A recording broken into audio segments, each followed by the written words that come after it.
de Quand les fils se touchent, un podcast créatif tricot. Ici Kiv Levzon et... Ben non, c'est une blague. Je suis bien québécoise. Je vous ai bien eu. Alors, bienvenue au premier épisode de mon podcast. Je suis désolée pour l'attente qui s'est faite un peu longue. Mais bon, la vie suit son cours, puis je trouvais pas vraiment le moment parfait pour filmer. Donc, me voilà. J'espère de pouvoir le faire en une shot. Mais bon, je suis monoparentale ce week-end. Donc, mon fils est en bas. Il joue au Wii. Donc, espérons que ça fasse la job. Donc, je vais commencer par vous parler un petit peu de moi, me présenter pour ceux qui ne me connaissent pas. Je m'appelle Kim, puis je suis originaire de Québec, mais je demeure à Gatineau depuis, depuis 2003, donc ça fait 16 ans. Je suis une maman d'un petit garçon de 6 ans, William, puis mon mari, c'est ça, il travaille sur des chiffres, donc quand je dis que je suis monoparentale, c'est parce que il travaille les soirs, jours, fêtes de semaine et tout ça, donc c'est un de ces week-ends-là où est-ce que je suis on my own, comme on dit. Donc, je suis avocate de formation. Je suis au gouvernement fédéral, puis j'ai travaillé comme avocate pendant plus de 10 ans. Puis, dans la dernière année et demie, j'ai fait le grand saut du côté des cadres. Donc, j'adore mon travail. Puis, c'est ça. Ça fait que je suis une personne plutôt comblée. Donc, je tricote depuis, en fait, je tricote depuis toujours. La seule affaire, c'est que ma mère m'a montré à tricoter quand j'étais jeune, puis j'ai toujours commencé... Oups, je reviens. Prise 2. Donc, j'ai changé de décor en même temps. Je vais me trouver une façon de fonctionner. Ne vous inquiétez pas. Un jour, la technologie sera parfaite. Donc, ce que je vous disais, c'est ça, c'est que ma mère m'a appris à tricoter. Mais en fait, je commençais des choses que je finissais jamais. Puis à chaque année, en fait, à chaque automne, l'envie du tricot me reprenait. Puis j'abandonnais en cours de route jusqu'à là, à peu près 4 ans, je crois. En parlant avec mon amie Marie Tremblay, en fait, une des deux brebis garées. Je voyais ses tricots passer, puis ça m'a vraiment donné le goût de recommencer de façon sérieuse. De plus, j'essayais de me trouver un passe-temps qui allait aider mon anxiété, puis ça s'est avéré plutôt parfait. Donc, me voilà à tricoter à temps plein, pratiquement, pas à temps plein, mais en fait, c'est mon passe-temps principal. Je crois pas que... C'est rare que ça arrive qu'il y ait une journée que je tricote pas. Donc, c'est ça. Donc, je vais vous parler premièrement de mes projets finis. J'ai le loisir un peu de vous montrer ce que je veux parce que c'est mon premier épisode.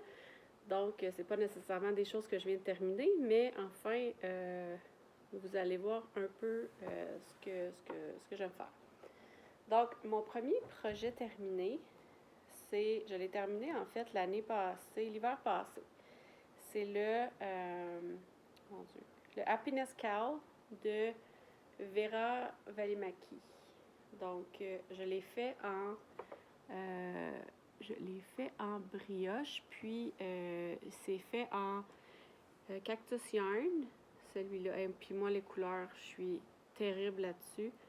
Je m'excuse Céline, je me souviens plus de la couleur, mais bon, ça c'est l'espèce de bronze, là, c'est de la cactus yarn, c'est de la grosseur des cas. Puis les autres, c'est de la Prime Rose Marquess MCN des cas. Donc le rose pâle puis le rose plus foncé. C'est vraiment un col qui se fait à 3 couleurs. Puis on peut, vu que c'est du brioche, en fait, c'est réversible, mais j'aime moins ce côté-là puisque les couleurs sont aussi plus color block. Donc, j'aime mieux ce côté-là. Donc, un beau col squishy qui fait parfait en dessous des manteaux l'hiver. Mon plus récent projet fini, c'est ici la Magnolia Hat que j'ai tricoté en Léa Flora Sock. Chaussette, je pense que ça s'appelle la Léa Chaussette. Puis, c'est une couleur, en fait, c'est un kit que mon amie Marilyn m'a offert pour mon anniversaire. Donc, quand je suis allée la voir en Abitibi, j'avais ce magnifique cadeau qui m'attendait. Donc, le pompon qui est en vraie fourrure, puis la magnifique laine de Léa Flora. Donc, j'ai fait le Magnolia Hat. Il me reste à couper mon fil, en fait. Il est rentré, j'ai juste négligé de le couper. Donc, c'est sûr que c'est pas un chapeau qui est très chaud. Moi, je ne l'ai pas doublé.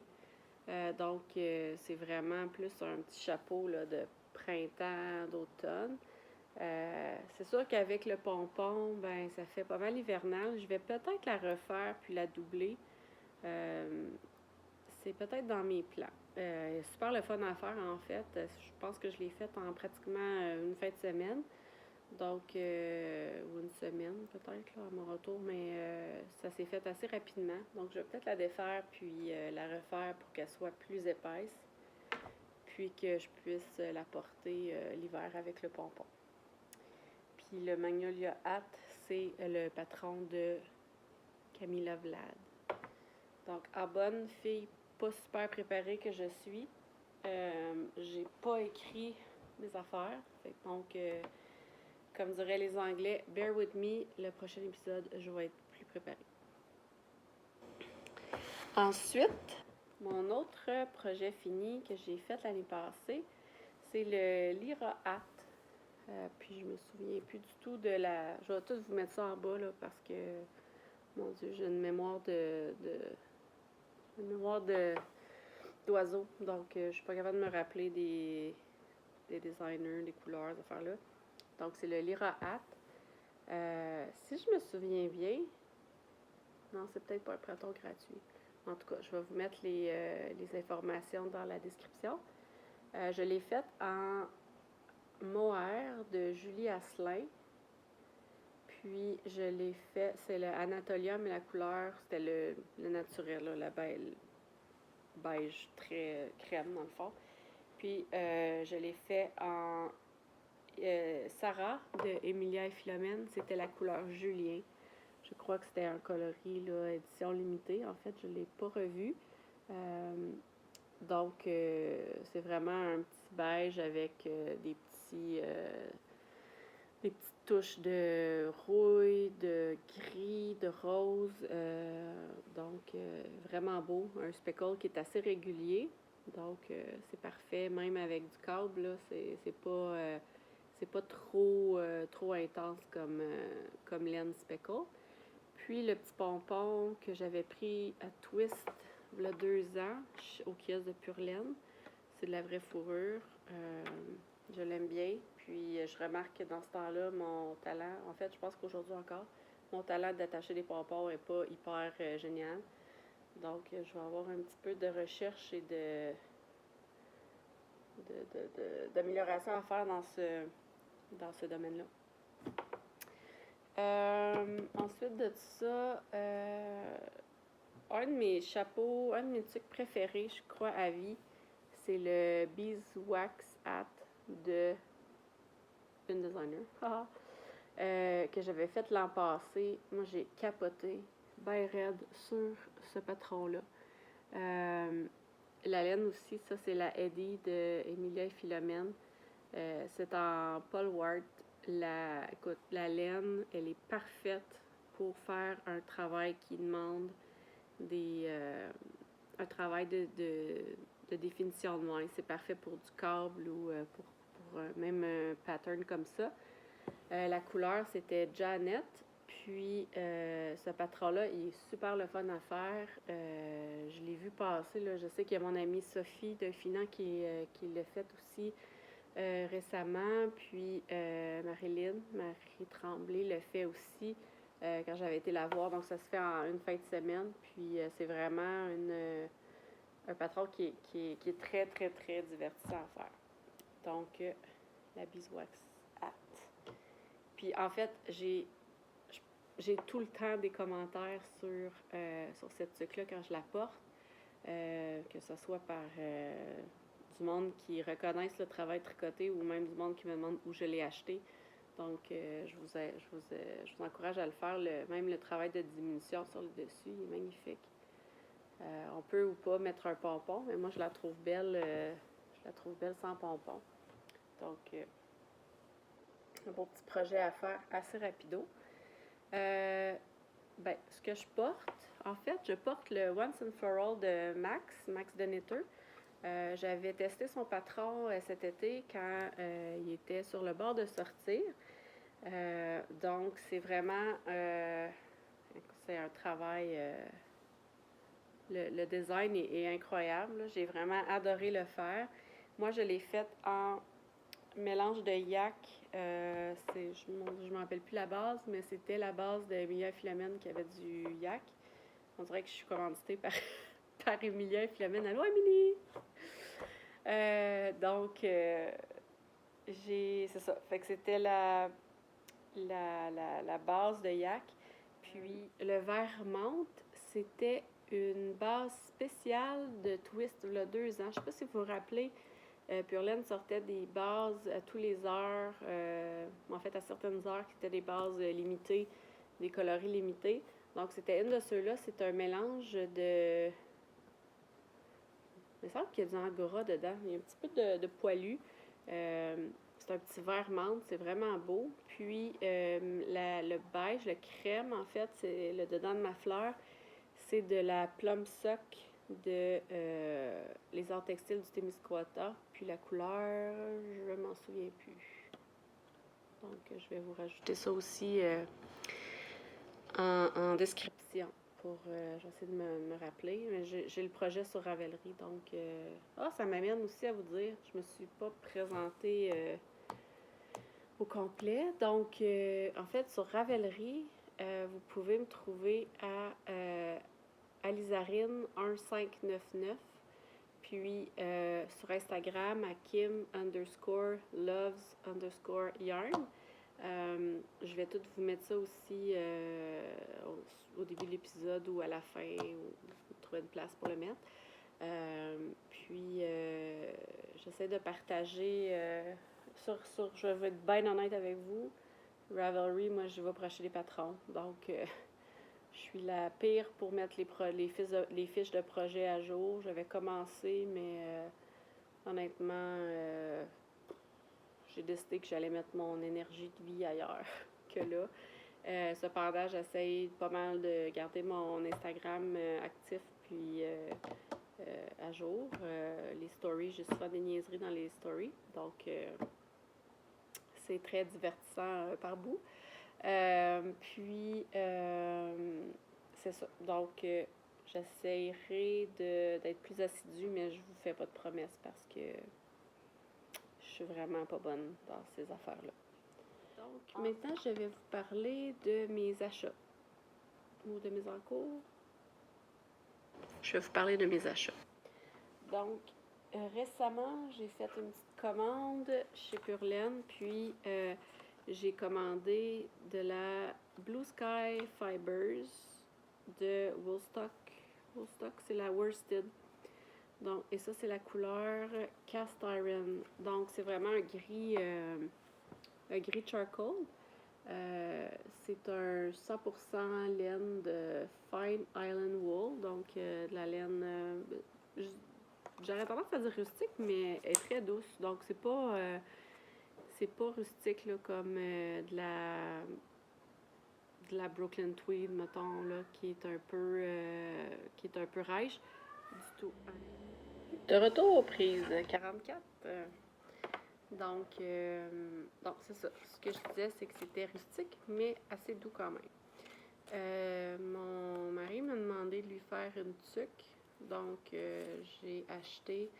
en fait, ça, c'est des 50 grammes. Donc, j'ai acheté 150 grammes pour faire une tuque worsted. J'ai aucune idée encore du modèle que je vais faire. Je vais trouver ça sur Ravelry. Puis, le connaissant, là, ça va être quelque chose de très, très simple. Il n'est pas très ouvert à tout ce qui est un peu fashion. Donc, soit des côtes ou soit, à la limite, là, une stockinette, là,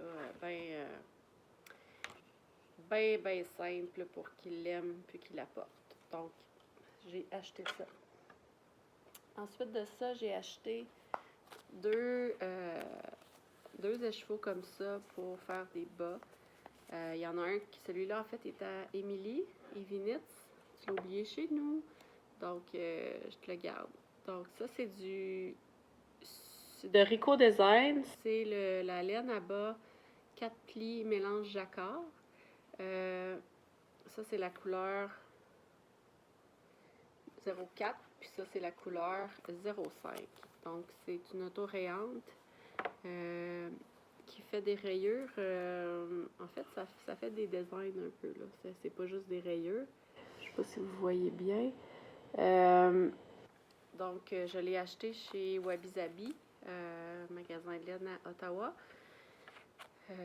Donc, je vais faire des bas éventuellement, mais j'ai comme embarqué sur le train là, des bas, mais je sais pas à quel point j'aime ça faire ça. Donc, je pense que j'essaie juste de faire partie de la gang, en fait. À suivre si la passion s'empare vraiment de moi. Sinon. Ah, ben, je vais vous parler de ce que j'ai reçu comme cadeau. Certains d'entre vous, vous devez me suivre sur mon Instagram personnel, le Kim Loves Yarn.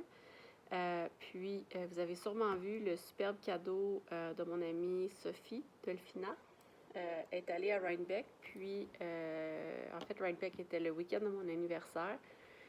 Puis, elle m'a amené un cadeau, tellement un beau cadeau. En fait, elle est allée au kiosque de Ritual Dyes. Je ne sais pas si vous connaissez. Attendez, je vais juste aller chercher l'autre morceau du cadeau.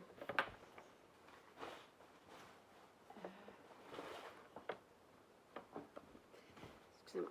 Donc, vous devez sûrement connaître là, ces sacs-là de Ritual Dyes.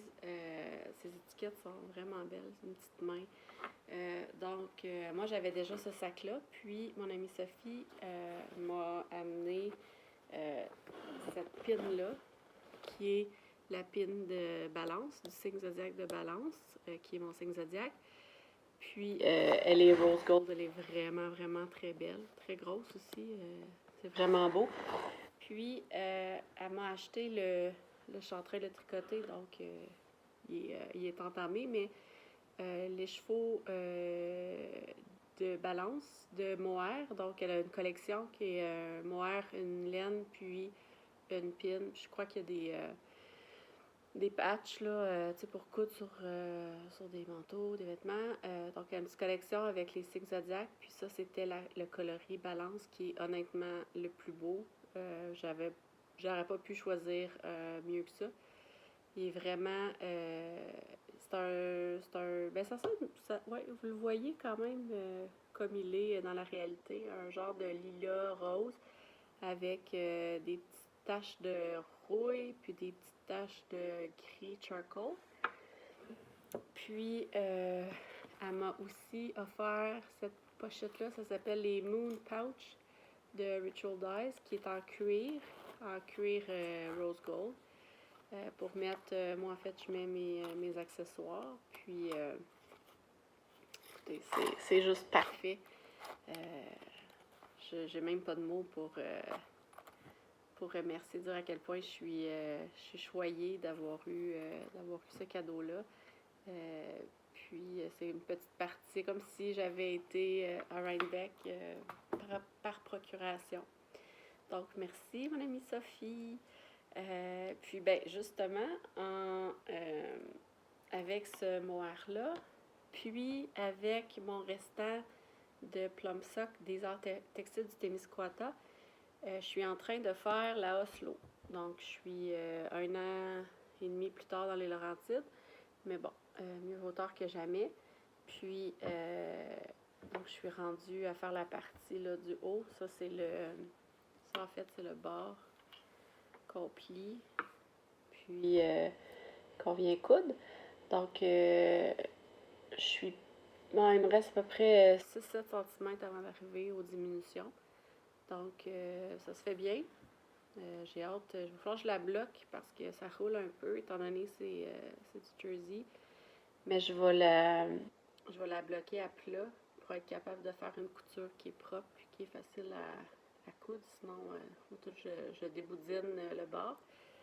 Puis, écoutez, la couleur, je ne sais pas si vous voyez, là, je vais essayer de vous le montrer, mais avec le beige ou le crème, en fait, puis le petit rose du mohair, là, ça fait juste un petit rose parfait.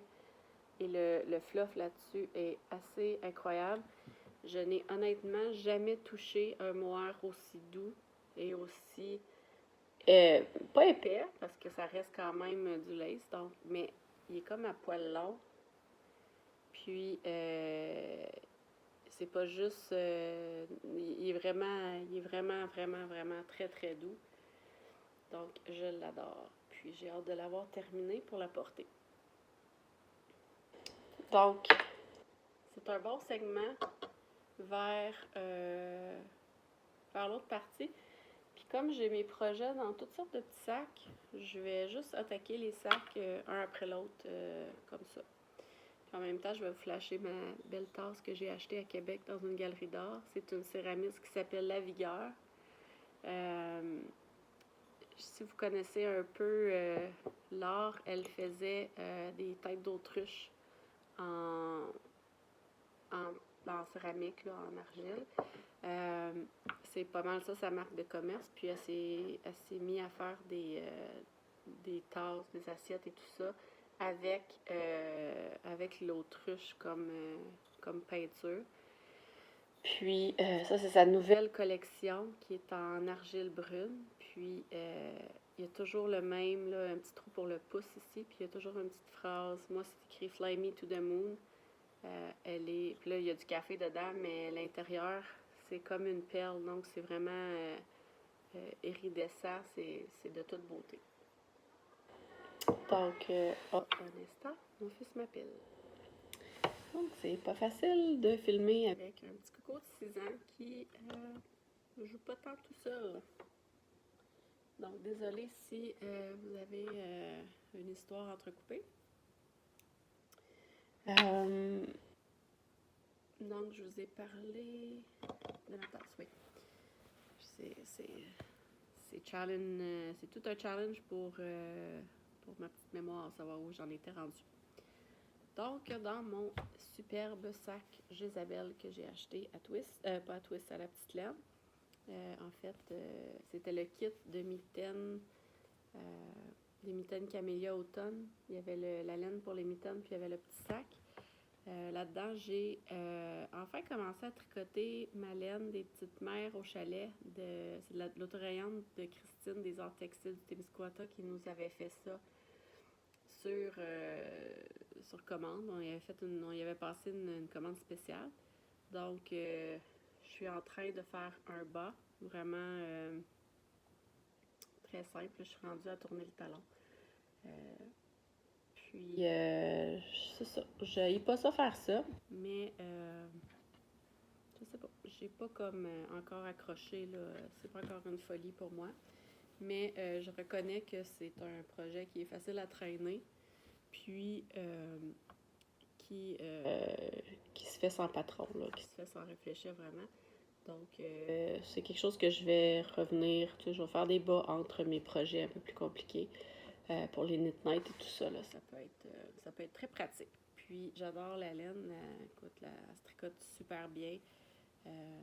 Puis c'est ça, c'est juste spécial savoir que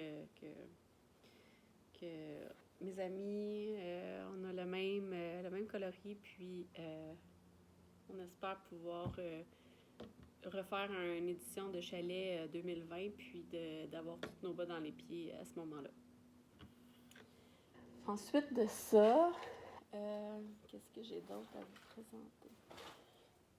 Ça, c'est quoi là-dedans? Ça ici, ah oui, ça c'est mon encours que j'ai juste un petit peu délaissé pour clencher ma Oslo. Mais ça, c'est mon oldies que j'ai commencé. Je vais vous mettre les infos encore une fois. Ça, c'est. J'ai peur qu'il soit un peu grand, parce que ça, c'est le devant. Il me semble qu'il est grand. Mais en tout cas, il y a deux grandeurs. Hein. C'est les patrons. C'est une japonaise, donc c'est la grandeur 1, la grandeur 2. J'ai fait la grandeur 2. Donc, je suis rendue à peu près à la moitié du... Oh, allô? Je suis rendue à la moitié de la dentelle. Tu viens-tu dire bonjour? Non? OK. Bon. Je suis rendue à la moitié de la dentelle, puis ensuite de ça, je vais devoir faire le dos similaire. Viens-tu? Bonjour! Bonjour! Je vous présente William. J'ai perdu 3 dents. Ah ouais, hein? J'ai 6 ans. Je suis en première année. Bon. Montre-tu tes dents? Hein, on dirait un joueur de hockey. Une dent d'adulte, une dent tombée, 2 dents tombées et une dent d'adulte. Ah. 1, 2, 3. T'avais de manger mou, hein? Mais elle, c'est la deuxième et elle, c'est la troisième. Mais elle. Bon. Oups, attention. OK. Ah, mais vous avez vu mon fils dans toute sa splendeur, hein? La première année, c'est difficile sur une dentition, hein? OK, Will. Merci. Bon. Un instant. Bon. Donc, ce que je vous disais, c'est ça. Donc, ça se fait en rond, puis donc on fait la bordure, le ribbing du bas. Le devant, ensuite, on fait on met en attente, puis on fait le ribbing dans l'arrière, puis ensuite, on joint en rond. Puis, tout le jersey se fait, en fait, là, bon, je te l'envers, mais tout le jersey se fait en rond, puis ensuite de ça, on sépare pour le devant, le dos. Puis, après ça, on monte les manches. Donc, je le fais en Léa Chaussette, Léa DK. C'est ça. La Léa DK de Léa Flora. Je vous l'avais montré dans l'épisode spécial, pas l'épisode spécial, mais l'épisode que j'ai fait avec les brebis égarées. Donc, c'est la couleur sable qui est magnifique. C'est vraiment... c'est magnifique. C'est un beige, un greige, je dirais, un beige gris chaud. On dirait qu'il y a un petit peu de rose, là. C'est vraiment de toute beauté. Donc, je le fais dans ça. Donc, c'est mon encours le plus actif, je dirais. Mais je vais le reprendre une fois que j'aurai terminé ma Oslo, qui, j'espère, je l'aurai fini aujourd'hui. Ensuite de ça. Ah, c'est vrai, j'ai ça aussi. J'aurais dû vous les présenter tantôt. Oups, ça part pas. Donc, ça, c'est mon kit qui est en attente pour le Love Note Sweater. Donc, c'est 2 écheveaux de Pretty String, la base yak. Donc, c'est du Merino Silk yak. C'est d'une douceur franchement incroyable. Donc, Pretty String, c'est une teinturière d'Ottawa. Puis, c'est une base que Dolphina tient à son kiosque là, à Twist, puis à la petite lettre. Puis, elle vient de se mettre, Karen, la teinturière, vient de se mettre à teindre du suri. Donc, c'est une base qui s'appelle Pretty Cloud. C'est un baby suri alpaca avec de la soie. C'est quand même assez généreux comme écheveau. C'est un 50 grammes pour 328 verges. C'est vraiment, vraiment doux. Puis, elle m'a tendu la même couleur pour pouvoir la doubler et faire mon Love Note Sweater. J'attends que... Je suis supposée de le partir avec Sophie. Donc, j'attends juste qu'elle me fasse signe. Puis, quand on va le partir, je vais pouvoir vous montrer ça. Ensuite de ça, mon autre projet, j'ai d'autres sacs. Mon autre projet à venir, je veux absolument faire le rosier pullover de Paul, de Urso. Puis j'ai justement de la Urso mouton qui m'attend. En fait, j'avais acheté une quantité de chandail. J'avais acheté une quantité de chandail pour faire le pouce vert l'hiver passé. Puis finalement, ça me tentait plus de le faire. J'ai commencé le Poète Sweater, qui est d'une beauté incroyable. Je vais vous mettre une photo, mais en fait, je sais pas si je vais vous mettre une photo. Parce que je sais pas si je vais avoir les connaissances technologiques pour le faire. Mais en tout cas, sinon, je vous mettrai un lien. Le Poète Sweater, il est très très beau, mais je sais pas si c'est moi qui manque de place dans mon cerveau, mais je suis incapable je suis incapable de faire la charte sans m'arrêter aux 2 mailles. Faudrait quasiment que j'aille m'enfermer dans un couvent pendant 2 mois pour le faire. C'est pas quelque chose que tu peux faire en parlant, c'est pas quelque chose que tu peux faire devant la télé. Puis j'ai fait à peu près ça de la lace. J'ai dû recommencer à peu près 5 fois au début. Puis ensuite de ça, je fais même pas un rang dans une soirée. Donc j'ai décidé que au lieu de le laisser bouder pour la vie, quand j'ai vu le rosier, je me suis dit, ben voilà mon prochain projet avec cette laine-là. Donc ça, c'est la Urso Mouton couleur sage ou sage. Donc tout le monde la connaît, hein? C'est un des coloris hyper populaires de Paul. Puis ça ici, je l'avais acheté pour matcher avec la couleur Souvenir, qui est une espèce de kaki un petit peu jaune, qui a un petit peu de jaune dedans. Super beau. Il me reste à trouver une 3e couleur. Moi, je pense que je vais le faire à 3 couleurs. Je ne sais pas encore quelle autre couleur que je vais prendre pour le rosier. Donc, probablement, ma couleur principale serait ça, c'est certain. Probablement la rose de cette couleur-là, puis les petites barres, puis les autres trucs. Je ne le sais pas encore. Donc, je vais devoir essayer de me trouver une 3e couleur. C'est ça. Mais bon, je suis pas rendue à castonner ça tout de suite pour le moment. Je pense que ça fait le tour de ce que j'avais à vous présenter. J'avais autre chose, mais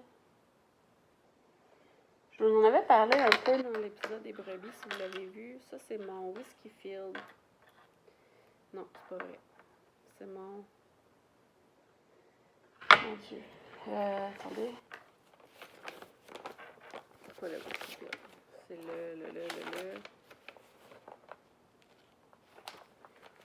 Attendez. C'est le Hoarfrost de Andrea Maury. Donc, c'est un châle que mon amie Marilyn m'avait convaincue de faire. Puis, je l'ai commencé.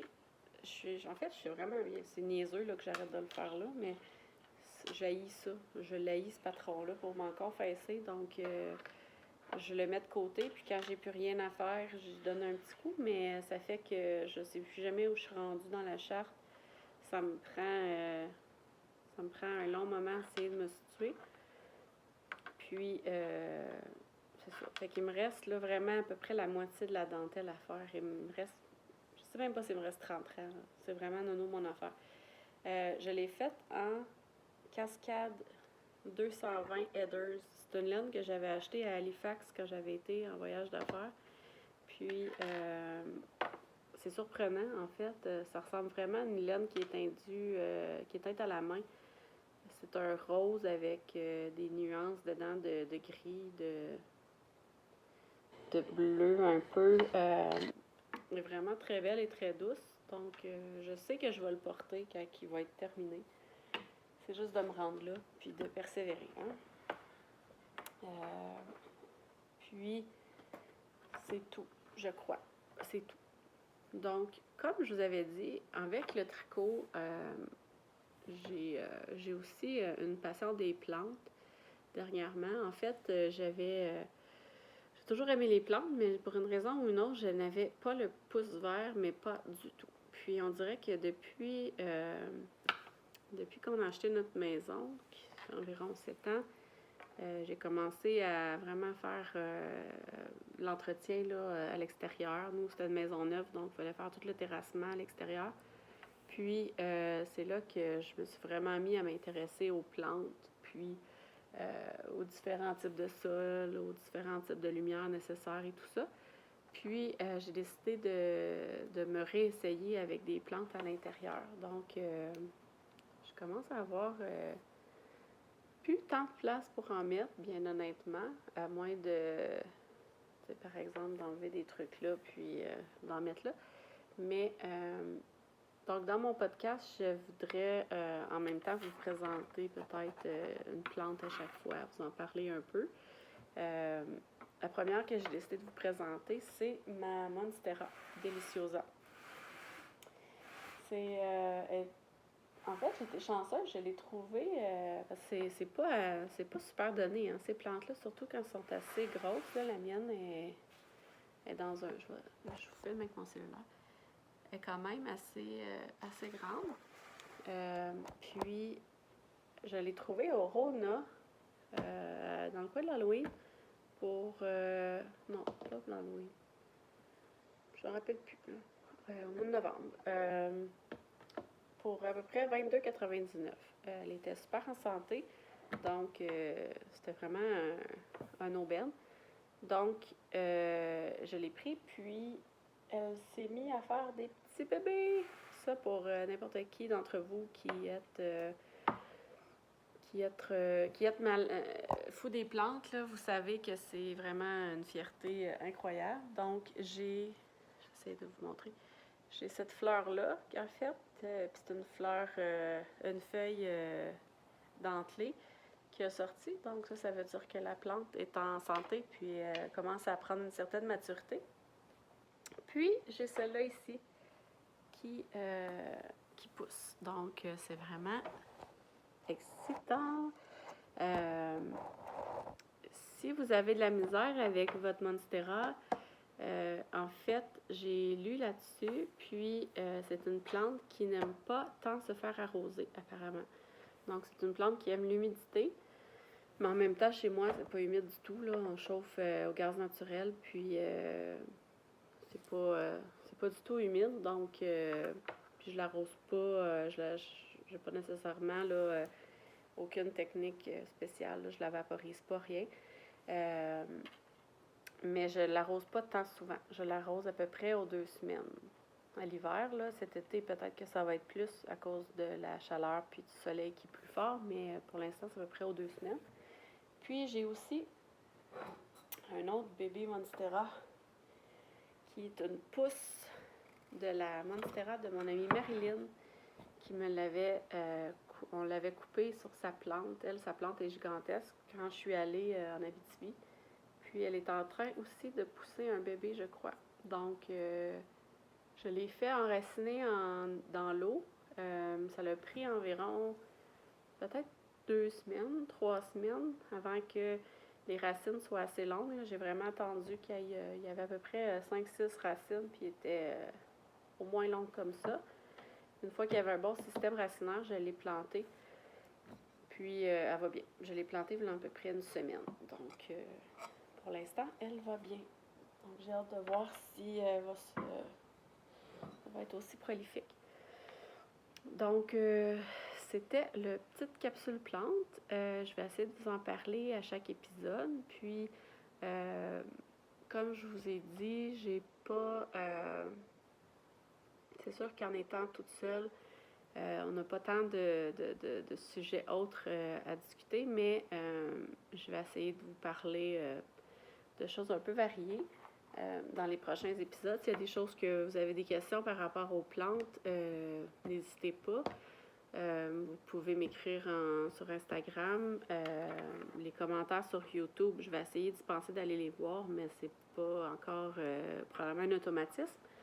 Mais je commence à avoir... En fait, moi, mon trip avec les plantes, c'est vraiment des reproduire. Donc, j'aime couper des boutures, les mettre dans l'eau, les mettre en terre, voir qu'est-ce qui marche le plus par rapport à la lumière. Donc, si vous avez des questions par rapport à ça, je vais essayer de vous répondre.